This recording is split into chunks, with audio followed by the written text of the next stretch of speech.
Praise hallelujah. जहाँ जहाँ रूहुल कुद्दुस नाजिल हुआ वहाँ वहाँ बेगाना जुबानें बोली गई। खुदा का कलाम हमें ये बताता है। या मसीह यीशु में आप सबकी सलामती हो। इवेंजलिस्ट अरूज फैसल का आप सबको प्यार भरा सलाम और हमारे लिए आज का खास पैगाम। टॉपिक जो है वो ज़ेरे गौर है और हर रूहुल कुद्दुस याफ्ता शख्स गैर जुबानी नहीं बोलता। तो खुदा का कलाम जो है वो हमें क्या बताता है?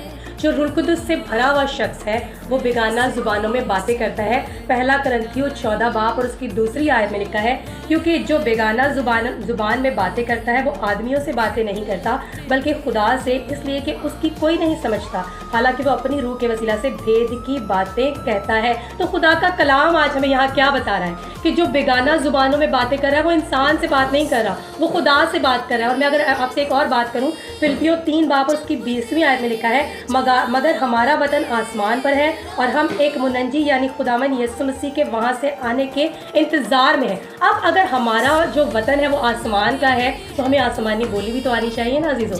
तो खुदा का कलाम हमें क्या बताता है कि जो बेगाना ज़ुबान में बात कर रहा है वो किससे बात कर रहा है? खुदा से बात कर रहा है। अब ये बोली कहाँ की है? ये बोली आलम बाला की है, ये बोली आसमान की है। और जब ये बोली आसमान की है तो आसमान की बोली सीखने के लिए जो ज़मीनी शख्स है क्या वो आसमानी बोली बोल सकता है? नहीं अजीज़ों, फ़र्जंद ही जो है वो बेगाना ज़ुबान बोल सकता है, वही आसमानी बोली बोल सकता है, वही वो बोली बोल सकता है जो खुदा देता है। और खुदा का कलाम हमें यही बताता है कि वो आदमियों से तो बातें नहीं करता बल्कि खुदा से, इसलिए कि उसकी कोई नहीं समझता। ज़मीनी समझ ही नहीं सकते, आसमानी इस बात को समझेंगे जो रूह से भरे होंगे, जिन्हें रूहुल कुद्दुस भरा हुआ शख्स होगा, जिसका ताल्लुक खुदा से होगा, जो डेरे में जाएगा, जो अपना वक्त दुआ में देगा, जिसे आसमान का पता होगा, आलम बाला की चीज़ों का पता होगा, आलम बाला की फ़िक्र में होगा, तलाश में होगा, वही तो बेगाना ज़ुबान में बात करेगा। उसका ही तो रिश्ता खुदा से जुड़ा होगा, वही तो फ़र्जंद होगा। ये तो अंदर की बातें हैं, ये तो तह की बातें हैं, ये तो रूह की बातें हैं। और रूह से भरा हुआ शख्स ही बेगाना ज़ुबानें बोलता है। पहली बात तो ये है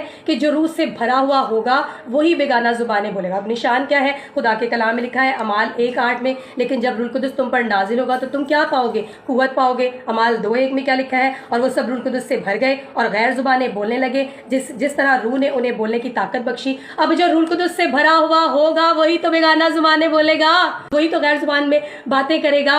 एक शख्स वो जिसे बेगाना ज़ुबान, जिसे रूहुल कुद्दुस का तजर्बा ही नहीं, वो कैसे बेगाना ज़ुबानों में बातें करेगा? वो कैसे, जब उसका रिश्ता खुदा से ही नहीं जुड़ा हुआ, उसका राब्ता खुदा से है ही नहीं, वो कैसे बेगाना ज़ुबान में बात कर सकता है? उसे इस बात की समझ ही नहीं, इस बात का उसे पता ही नहीं। और खुदा का कलाम भी हुआ। अब अगर आप यहाँ पर ये बात करते हैं कि नहीं बेगाना ज़ुबानें तो नेमत है, तो अजीज़ों जब ईद पेंतिकोस्त का दिन आया तो वहाँ नेमतों का जिक्र नहीं आया, वहाँ रूहुल कुद्दुस का जिक्र आया है, वहाँ इलाही शख्स का जिक्र आया है, वो जो बाप से सादिर हुआ है, जिसका वादा